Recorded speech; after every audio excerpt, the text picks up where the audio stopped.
In other news, the Department of Health has confirmed Quezon City's first polio case. Meanwhile, the local government stressed it was not remiss in reminding residents of the need to have their children vaccinated against the contagious viral illness. Mark Vitalco reports.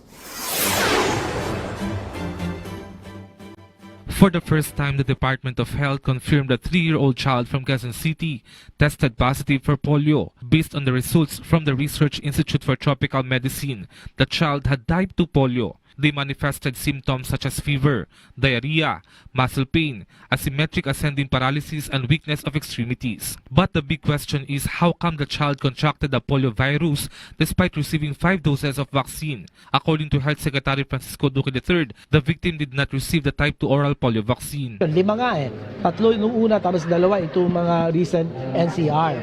So, but he was not covered for the type 2 because the WHO had recommended that the type 2 was no longer part of the circulating wild polio virus.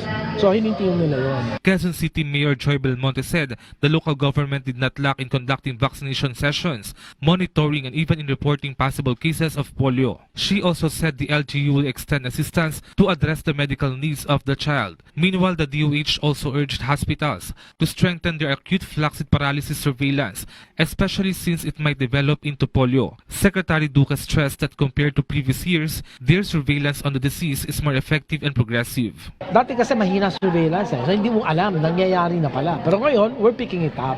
So this is the good thing about our improved capability in surveillance. So nahahanap natin. Meanwhile, the DOH also recorded 3 additional cases of polio in the country. These include 2 boys from Maguindanao and 1 from Sultan Kudarat, bringing the total number of polio cases to 16 since the outbreak was declared in September 2019. The succeeding rounds are scheduled for January 20 to February 2 in all regions of Mindanao and on January 27 to February 7 in the National Capital Region. Mark Vitalco for The Nation.